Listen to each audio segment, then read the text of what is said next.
Hey folks, so here are some Sarracenia seed pods I collected from my pitcher plants, and I'm basically going to cold stratify them so that they can germinate. So what I'm going to do is break these apart. Now, not all these seed pods will be viable, but when you look here, there are some that are. So basically I'm going to be taking out the seeds from these seed pods, and then I'll be putting them in a media for cold stratification. So you will learn how to do that in this video.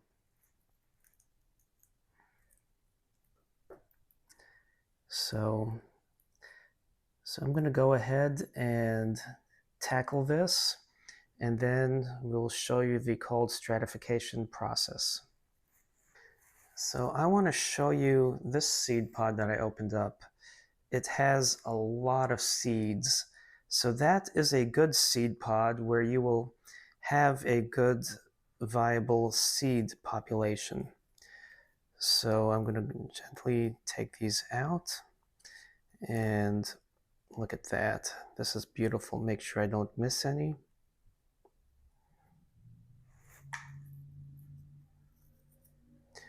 Now, one thing you could do is get a strainer that can hold these seeds and let all that debris out, and then one that's bigger than the seeds to tackle all these.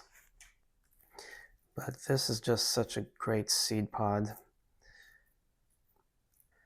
So here are the seeds with a little debris and a lot of pollen as well. I'm not going to worry too much about the pollen, but what I'm going to do is consolidate these seeds just because they're easier to manage. Oops. And then this is all the debris. I could look for any seeds that spill out if I missed any, but I'm probably just going to go ahead and dump this. I'm not going to sit and look. Now, I have this container I got from the Dollar Tree one time, and it has a nice lid, so hopefully that will provide enough humidity. But I prepared some sphagnum peat moss, and it's nice and moist, and then I patted it down a little bit. So I'm going to basically take the seeds and just sprinkle and try to get them evenly on the surface. So I used bone-dry sphagnum peat moss and added water yesterday and let it soak overnight, because when things are dry, sometimes it's harder for them to absorb moisture, because if they're wet, they'll wick up the moisture better because of the cohesive property of water molecules. So that's just something to consider. So I did let it soak overnight and then made sure it wasn't overly saturated but not too dry. So I will be doing one quick thing before I put it in the refrigerator, but for now I need to make sure these seeds spread evenly, and it looks like I have a lot more seeds than this container, so these are going to be densely packed because I'm not going to bother setting up a second container. They're densely packed, but they germinate, and then I can slowly separate them as need be. And then if some don't germinate, I have some debris. I could leave that in there or take it out. I'm going to just take it out just because it was big enough to easily reach in and grab. It's not rocket scientist, if you wonder, like, do I keep it in there or take it out? It really isn't a big ordeal. You're focused mostly on the seeds, getting them to germinate, and not what's around them.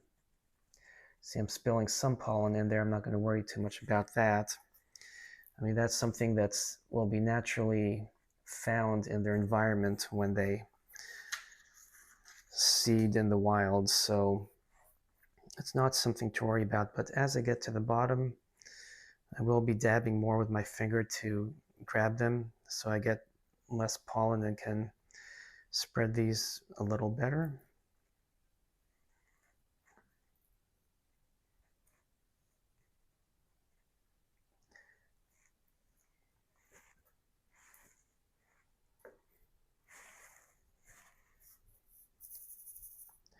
Then you can see how you can separate the pollen that way, but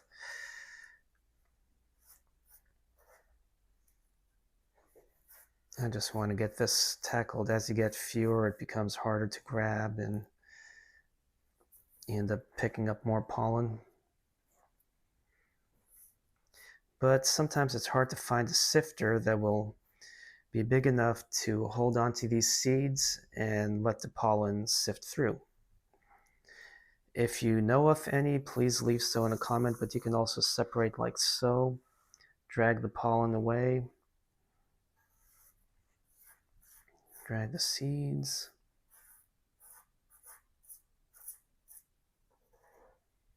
But yeah, mesh sifter that can do it would be a great deal, but even the fine ones you find in grocery stores are not adequate. But I'm almost done.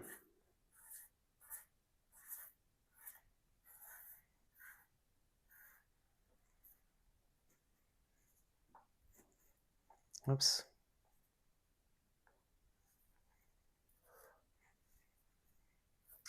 So there will be one more step I want to do, and I actually spilt a seed all the way off frame. There. There is one more step I want to do. Oh, I am almost done. Yay. And that's not a seed there. Okay.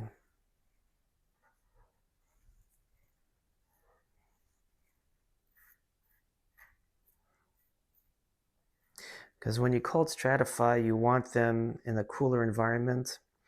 Typically, they say 6 to 8 weeks. It's the beginning of September, but sometime in November, probably not the first week of November is when I'll do it. I'll probably do more like 8 to 10 weeks as opposed to 6 to 8 weeks. But we'll see.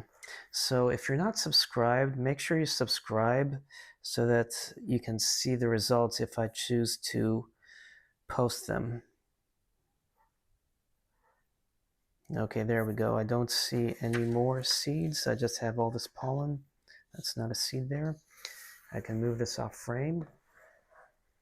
So now what I need to do is I put a bottle with distilled water. So I'm just going to spray the surface of the seeds lightly.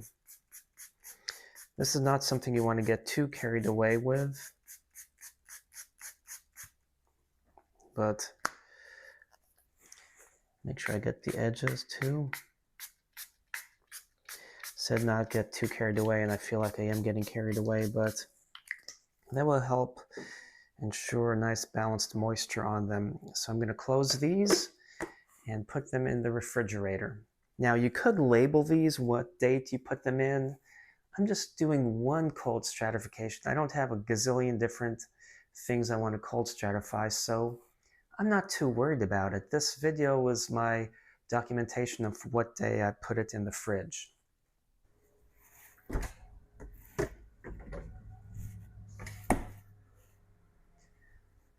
Well, I hope you enjoyed this video. I hope you're inspired to cold stratify your own Sarracenia seeds if you have any this year. Thanks for watching and happy planting.